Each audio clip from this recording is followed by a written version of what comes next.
সচিবালয়ে আগুন লাগলেও যুব ও ক্রীড়া মন্ত্রণালয়ের সব নথি আছে অনলাইনে। চলবে দুর্নীতি নিয়ে তদন্ত। বেশিরভাগ সরকারি কাগজ পড়লেও সেটি সহজেই রিকভার করতে পারবে মন্ত্রণালয়, জানান ক্রীড়া উপদেষ্টার একান্ত সহকারী মাহফুজ আলম। ফেডারেশনগুলোর দুর্নীতি নিয়ে সকল ডকুমেন্টস আছে জাতীয় ক্রীড়া পরিষদের কাছে।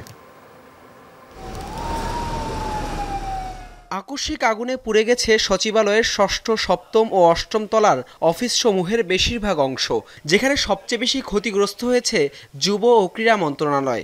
শঙ্কা জাগে গুরুত্বপূর্ণ নথি বা দরকারি কাগজপত্র পুড়ে যাবার। তবে অনলাইনে সব সংরক্ষিত থাকায় কোনো ডকুমেন্টসই পেতে সমস্যা হবে না, বলছেন ক্রীড়া উপদেষ্টার ব্যক্তিগত সহকারী মাহফুজ আলম।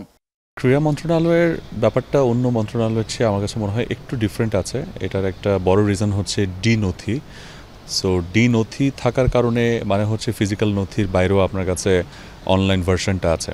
সো যে কারণে ইটস ইজি টু রিকভার। আর কতটুকু বার্ন হয়েছে সেটা বললে সেখানে অনেক নথি আসলে ঠিক আছে। তো ফিজিক্যাল নথি যদি পুরোপুরি বার্ন হয়েও যেত, তারপরও সব কিছুই রিকভার করা পসিবল ছিল।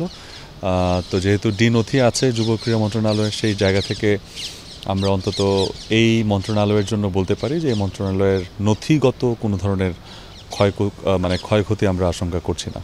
যে ফেডারেশনগুলোর দুর্নীতি নিয়ে তদন্ত চলছিল সেসব তথ্য জাতীয় ক্রীড়া পরিষদে থাকায় সেসব নিয়ে নেই দুশ্চিন্তা, চলবে কার্যক্রম। দুর্নীতি যদি আপনি বলতে চান, দুর্নীতি সংক্রান্ত যদি কোনো ধরনের কাগজপত্রের কথা বলতে চান, সেটা যদি আপনি ফেডারেশন সংক্রান্ত চিন্তা করেন, তাহলে সবগুলো ফেডারেশনের প্রথম জায়গাটা হচ্ছে কিন্তু এনএসসি, জাতীয় ক্রীড়া পরিষদ। তো জাতীয় ক্রীড়া পরিষদ তো তার জায়গাতে সে ঠিক আছে, যুব ক্রীড়া মন্ত্রণালয়ে হচ্ছে তারপরে। সো প্রত্যেকটা ফেডারেশনই কিন্তু হচ্ছে যে তাদের রিপোর্টিংটা অথবা প্রত্যেকটা ফেডারেশনকে ডিরেক্টলি যে মনিটর করার যে ব্যাপারটা, এটা জাতীয় ক্রীড়া পরিষদ করছে। তো সেখানে যেহেতু কোনো ক্ষয়ক্ষতি হয়নি, তো সেই জায়গা থেকে যা কিছু আগের মতো ছিল সব কিছু আগের মতোই আছে এখনও পর্যন্ত।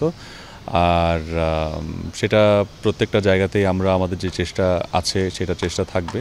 গেল 24 ডিসেম্বর সচিবালয়ে লাগা আগুনে ভস্মীভূত হয়ে যায় যুব ও ক্রীড়া মন্ত্রণালয়। হাসান আল মারুফ, যমুনা স্পোর্টস, ঢাকা।